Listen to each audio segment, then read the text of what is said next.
አሰላሙ አለይኩም ወራህመቱላሂ ወበረካቱ። ወድና የተከበራችሁ የቻናላችን ቤተሰቦቼ እንዴት ናችሁ? ሰላም ናችሁ ወይ? ስራ እንዴት ነው?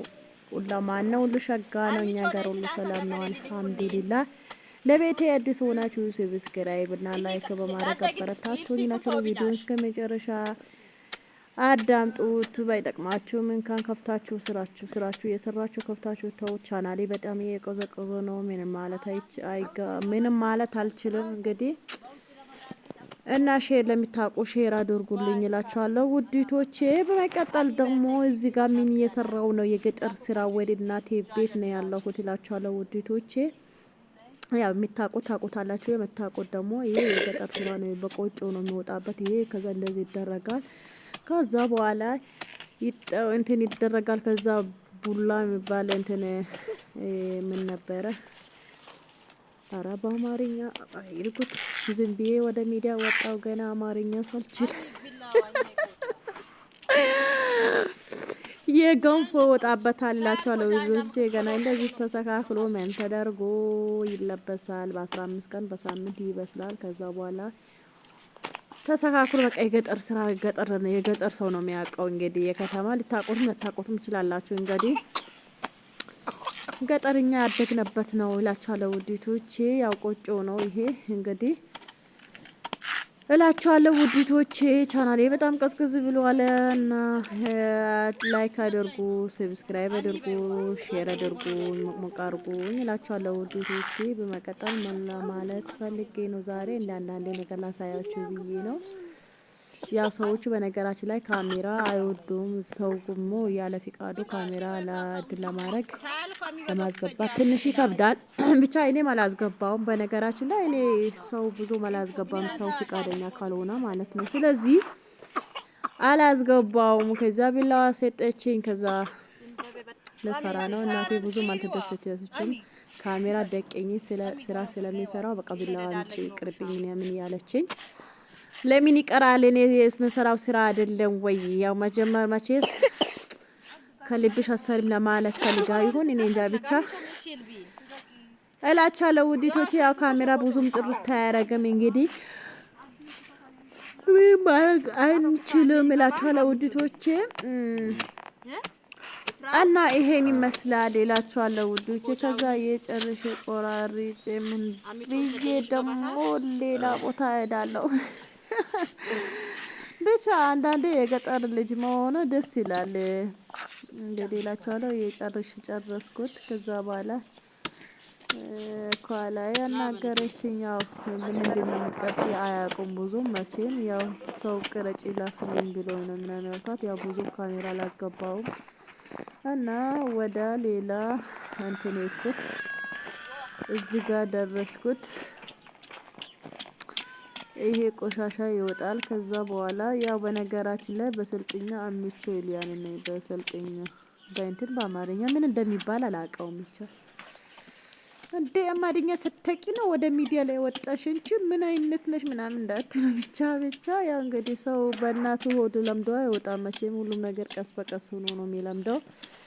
እና እላችኋለሁ ውዲቶቼ። እና ምን ለማለት ፈልጌ ነው፣ አንዳንድ ልጆች ባለፈው ትራስ ጨርቅ አይቼው ነበረ። የት ሄደ? ምን ትራስ ጨርቅ እኮ በነገራችን ላይ በፌስታል ራሱ አላወጣም። አንድ የፍራሽ ጨርቅ ብቻ ነው አውጥቼ ያሳየዋችሁ። ፍራሽ የአራት ፍራሽ እና የ12 የትራስ ጨርቅ 7000 ብር ነው። በትእዛዝ አይደለም ኖርማል ነው። በትእዛዝም አለ። የብራችሁ መጠን ነው እንትን አለው ብር ነው የሚወስነው እላችኋለሁ ውዲቶቼ። ይዘዙ፣ ያላችሁበት ቦታ እናደርሳለን ነው። ረመዳንም ደርሷል። አላህ በሰላም በደስታ በፍቅር ያደርሰን እላችኋለሁ ውዲቶቼ። የፈለጋችሁት ነገር በቆሎ ስንት ነው? በቆሎ በነገራችን ላይ ቢኖሩም ዘንድሮ አላስገባውም ብዙም። ያው ክረምት ዝናብ አልነበረውም ለብዙ ሰው እና ለዛ ሰው ዝናብ እንትን የሌለውም። ስለዚህ በቆሎ ያው 4000 ኩንታኑ ያው 100 ኪሎ 4500 ብር ነው። ጤፍ ደግሞ 11000 ብር ነው 100 ኪሎ እና እንደዚህ ነው እላችኋለሁ ውዲቶች። ሩዝ 130 ብር ኪሎ። ዘይት ደግሞ ጭቃው ማለት ነው 20 ሊትሩ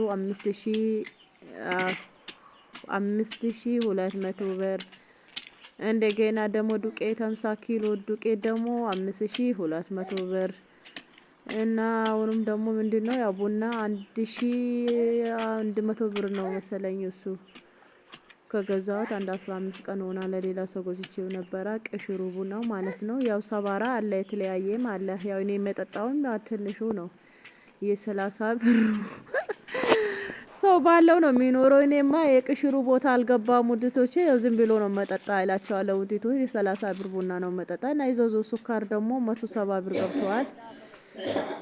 ይሄ በቆሎ ነው። ይሄ በቆሎ ነው። ይሄ ደግሞ ያው እንትን ነው። እናቴ ናት ያው ስራ እየሰራች ነው። ቆጮ ነው እንግዲህ ወንድሜ ነው ይሄ። እቺ ደግሞ ልጄ ናት። ያው መቼም ልጄ አዝሎ ነው ስሊና ትስቃለች እላችኋለሁ ውዲቶቼ። በዚህ በኩል ዱባ አለ። በነገራችን ላይ ይሄ ዱባ ብዙም አይጣፍጥም። ውሃ ነው ዝም ብሎ ነው እንትን ያለ እንጂ ውሃ ነው የሚለው። ጫት ነው። ጫት የምትወዱት ካላችሁ እንግዲህ ቃሙ። ያው መቼም ባለቤቴ የቃመው እንዴ አይፈቀድም ዱባ ነው አይፈቀድም ምናምን ያላቸው ነበረ። እኔ እንግዲህ የገጠር ያደግነበት የኖርንበት ነው። ምንም ማድረግ አይቻልም ውዴቶቼ። እንደዛ ነው እላችኋለሁ ውዴቶቼ። እቺ እናቴ ናት እንግዲህ። ይሄ ዳማከሴ ነው። ዳማከሴ ለብዙ ነገር ጥሩ ነው እንግዲህ። አይ ምን ለማሳያችሁ ፈልጋችሁ ነው። በቆሎ ከዛ በኋላ ደግሞ እዚህ ጋር ላይ ስንዴ አለ። ስንዴ ነው። አሁን ካሜራ ላይ ጨለም ስላለ ነው እንጂ በጣም አሁን ቆንጆ ካሜራ ጥርት አድርጎ ነው የሚያነሳ እላችኋለሁ ውዲቶቼ። ይሄ ስንዴ ነው እላችኋለሁ ውዲቶቼ። በያላችሁበት አላህ ይጠብቃችሁ። አላህ ሰላምነት አይለያችሁ። ሰላም አለይኩም ወራህመቱላሂ ወበረካቱ።